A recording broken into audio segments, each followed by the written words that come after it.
Selamat petang, salam sejahtera. Terima kasih karena bersama dengan saya di Nazilin Unity Channel. Saya tertarik dengan satu konten daripada rakan sahabat daripada SBS. Dalam konten tersebut dia bertajuk Kenapa Perikatan Nasional Nak Jadi Kerajaan, ataupun Kenapa Perikatan Nasional Terdesak Sangat Nak Jadi Kerajaan. Jadi saya sampaikan kepada anda dalam versi saya sendiri, tetapi saya mengambil kepada fakta-fakta yang beliau nyatakan dalam channel SBS. Perkara ini telah dia kontenkan pada 7 hari yang lepas. Tetapi sebelum kita teruskan, anda terpulang.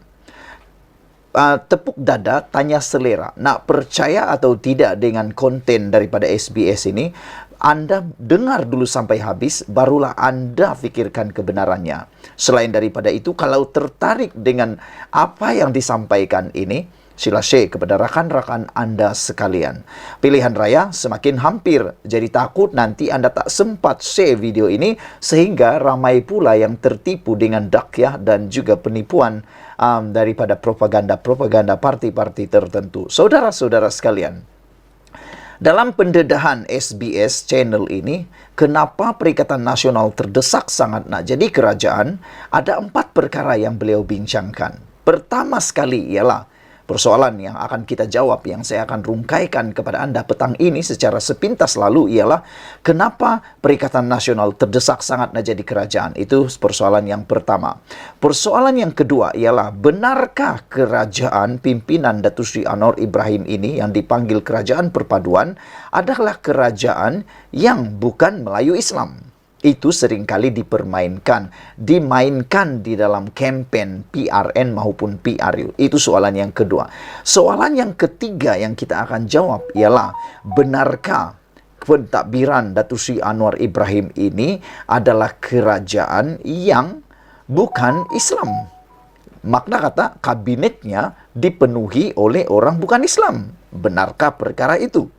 Anda akan dapat jawapannya dalam pendedahan kali ini. Persoalan yang keempat ialah, kalau benarlah Perikatan Nasional ini nak jadi kerajaan, siapa yang akan bergabung dengan mereka, dan benarkah Perikatan Nasional mampu membentuk kerajaan dengan hanya ada 74 kerusi parlimen sahaja?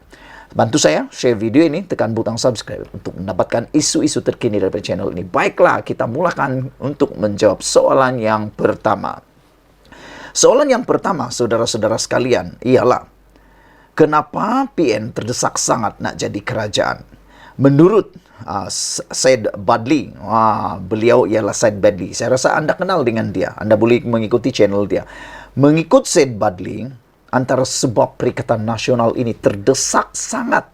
Tahu maksud terdesak sangat? Yang sangat-sangat terdesak lah. Mau tidak mau buat. Do or die. Tak buat, mati. Buat, mungkin mati. Buat, mungkin tak mati.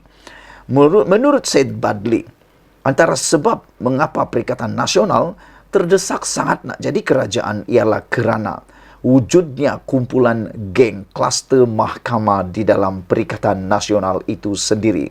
Menurut Syed Badli, beliau kata, antara mereka semua yang paling lantang sekali bercakap ialah semuanya adalah daripada kluster mahkamah.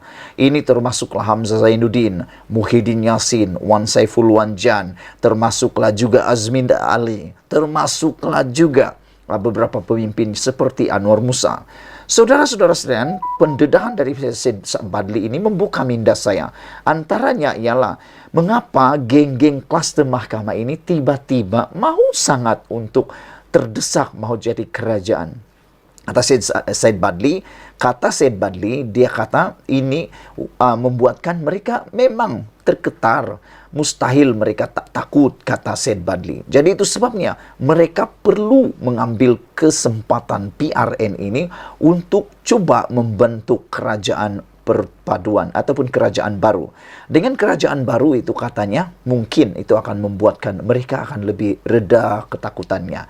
Dan kalau anda perasan, kenapa tiba-tiba, kata Syed Badli, kenapa tiba-tiba Tun Mahathir Mohamad yang selama ini menyebut Muhyiddin dan Azmin Ali sebagai orang paling pengkhianat dalam Pakatan Harapan, dia menggelar mereka semua sebagai pengkhianat dan telah pun merosakkan kerajaan terdahulu sebelum ini mengatakan mereka punca kepada masalah politik sekarang ini, tiba-tiba mereka bergabung, bekerja sama. Jawabannya mudah, karena Tun Mahathir juga sudah masuk dalam kluster mahkamah. Bukan karena Mahathir didakwa di mahkamah, tetapi tanpa sengaja Mahathir melakukan kesilapan besar apabila beliau sendiri memasukkan diri beliau dalam kluster mahkamah dengan menyaman Datuk Sri Anwar Ibrahim.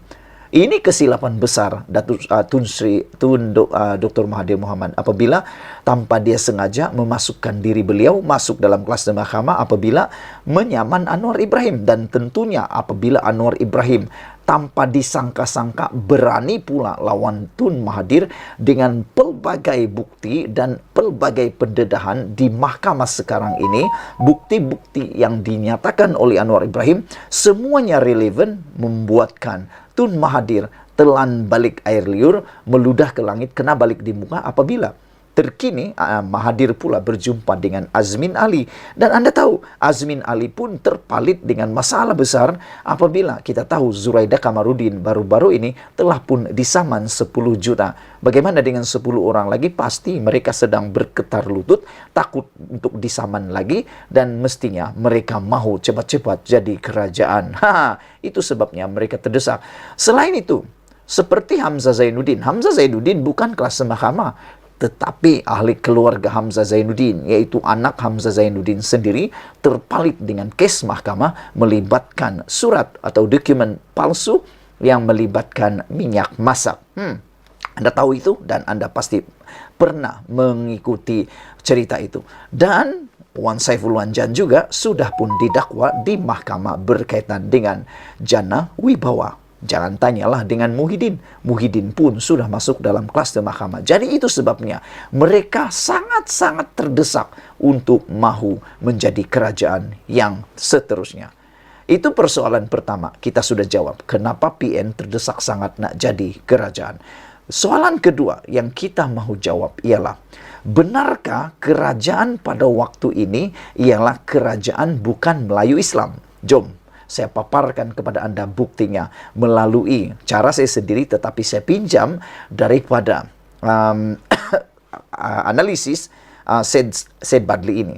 Kalau Anda mungkin selama ini mendengar dan Anda terpengaruh, lihat nombor ini. Syed Badli menulis ataupun dalam kabinet Datuk Seri Anwar Ibrahim, jumlah menteri adalah sebanyak 28 orang. Menteri Islam daripada 28 orang itu ialah 21 orang. Menteri bukan Islam hanya 7 orang. Jadi, menjadi persoalan. Syed Badli bertanya kepada kita semua, di celah mana kabinet Anwar Ibrahim ini bukan kabinet Islam, kata beliau. Sedangkan 21 daripada 28 adalah menteri Islam. 7 sahaja bukan menteri Islam.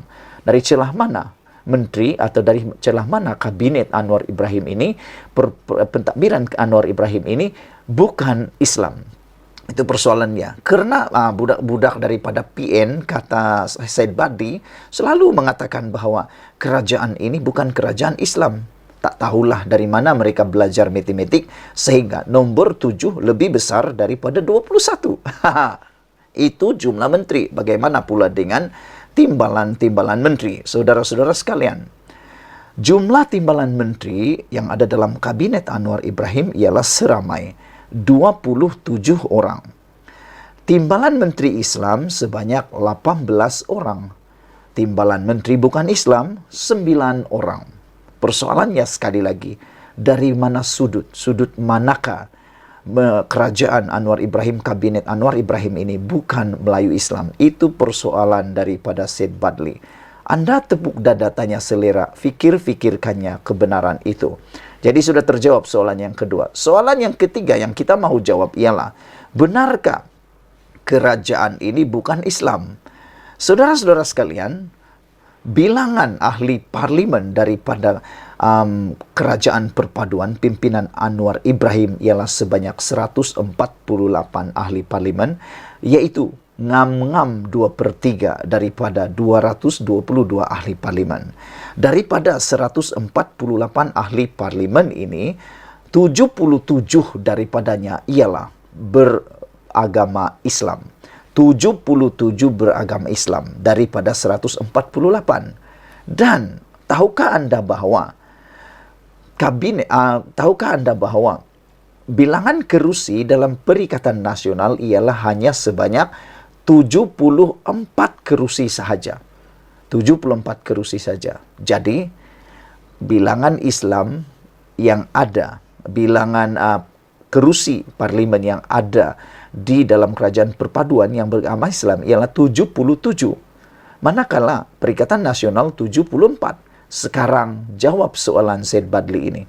Mana satukah yang Islam, kata beliau? Mana lebih ramai? 77 atau 74? Terbukti kerajaan perpaduan pimpinan Anwar Ibrahim lebih banyak bilangan Islam daripada bilangan di Perikatan Nasional. Sekali lagi soalan Syed Badli, celah mana kerajaan ini? Bukan Islam, kata beliau lagi. Saudara-saudara sekalian, dan persoalan yang keempat yang dinyatakan oleh Syed Badli ialah, kalau Perikatan Nasional mau membentuk kerajaan, dengan siapakah mereka akan bergabung?